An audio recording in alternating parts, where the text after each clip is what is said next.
Pro přihlášení na české výstavě je třeba registrovat se do DocOfficeu. Tak, tady přes vstup do výstav a tady si dáme nemáme účet, zaregistrujte se. Vyplníme veškeré údaje, uživatelský jméno, heslo, svoje jméno, příjmení, telefonní číslo, e-mail, bydliště. Když všechno máme, odsouhlasíme GDPR, registrujeme. Po registraci by nám měl přijít e-mail ověřovací, přes tento prokliknete a dostanete se vlastně zpátky na tady tu prvotní stránku. Klasicky se přihlásíte. Tak.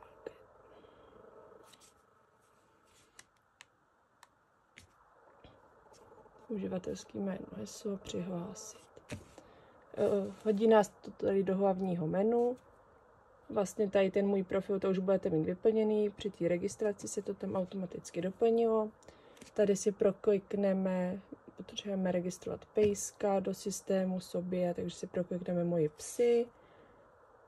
Dáme tady ve spodním rohu plus a dostaneme se tady na proklik.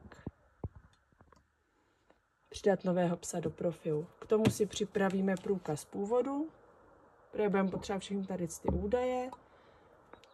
Takže první údaj je zápisové číslo. Zápisové číslo u českých rodokmenů najdeme tady hned pod jménem. Takže píšeme.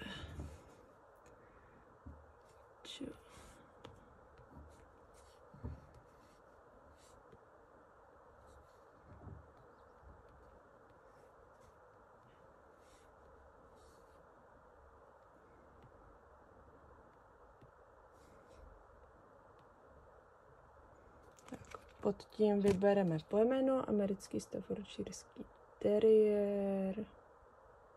Tak, ještě se trefit. Na třetice všeho dobrého máme. Proklikneme pokračovat a nám to zpracuje požadavek.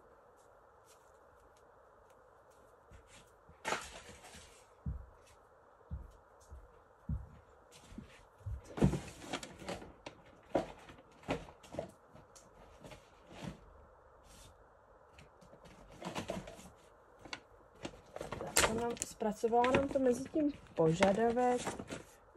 U toho, potom, kdyby se někdo registroval slovenský rodokmen, tak číslo najdeme taky tady pod jménem.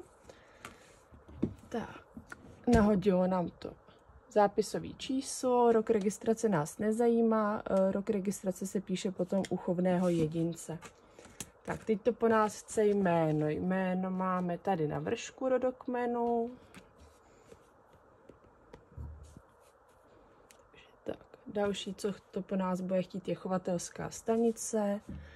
Ta je hned pod jménem pejska.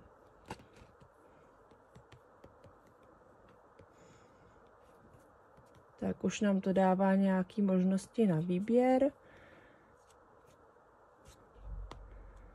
Tak, proklikneme naši chovatelskou stanici.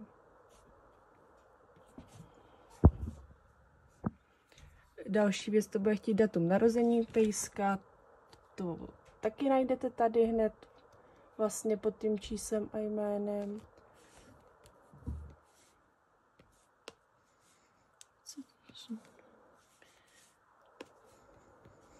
Tak. Tady už nám vlastně prokliklo se moje jméno jako chovatele. Další, co bude to požadovat, je pohlaví, takže my tady registrujeme pejska, je to zase všechno v tom průkazu původu. Další věc bude číslo čipu. Číslo čipu máme zde.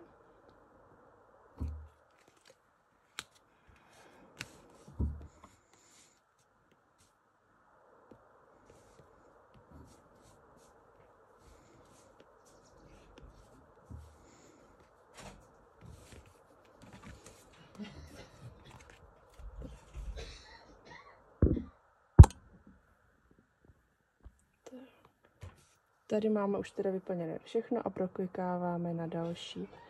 Další je kontrola plemene, takže informace o plemeni americký staffordshireský teriér, super, to máme v pořádku. Variety nemáme, takže dáváme bez variety. Další to po nás bude chtít číslo otce a číslo matky.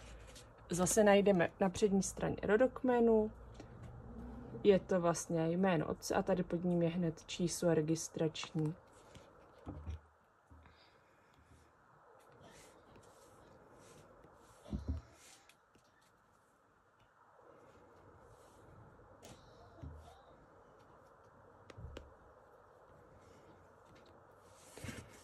Pro vrhy BC a vrch Sky Glows S je otec stejný, takže vlastně to můžete obsat tady z videa.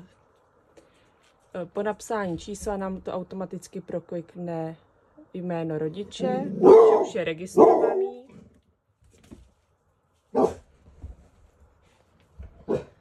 Tak, další zapisujeme číslo matky.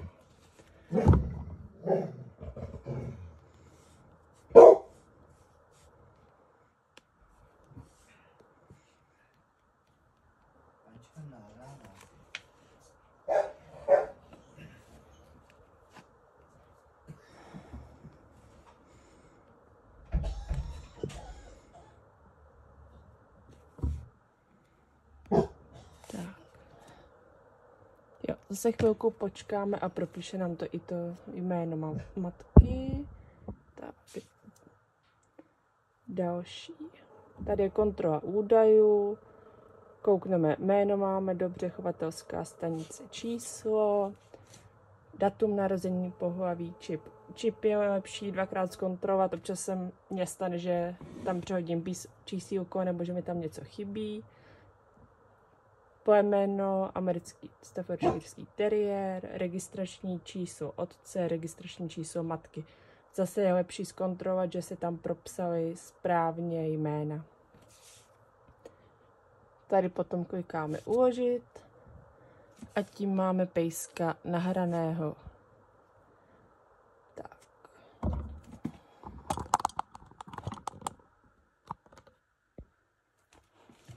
Potom nám tady vlastně vyběhne v tom seznamu, dáváme detail. Tady už jsou zase vidět všechny údaje k pejskovi. Dá se to tady opravovat. Když se stane, že se zmýlíme třeba v číslu čipu, v registračním číslu, dá se to opravit.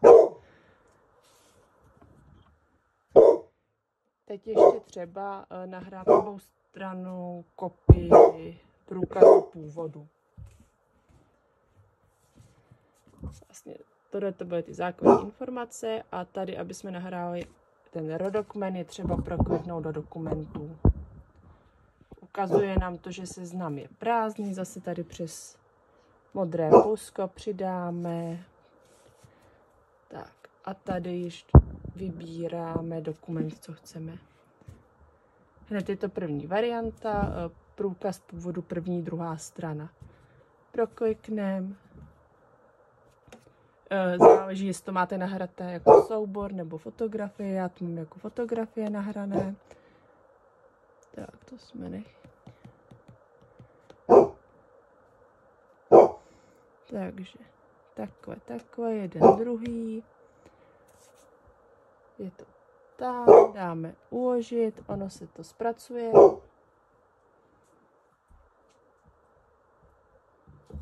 Super, a už tady je náhradný průkaz původu, teď už to jenom zkontroluju a pak to změní barvičku, hned to ukážu.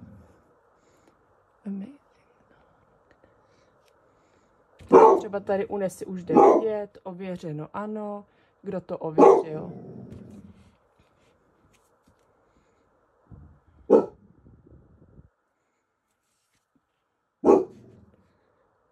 Přímo přihlášení pejska se tady proklikneme do výstav.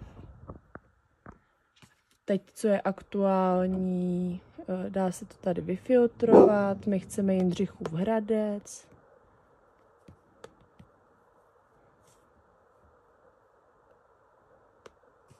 Takže dáme tak, ono by to mělo najít. Super, našlo nám to a tady zase dáme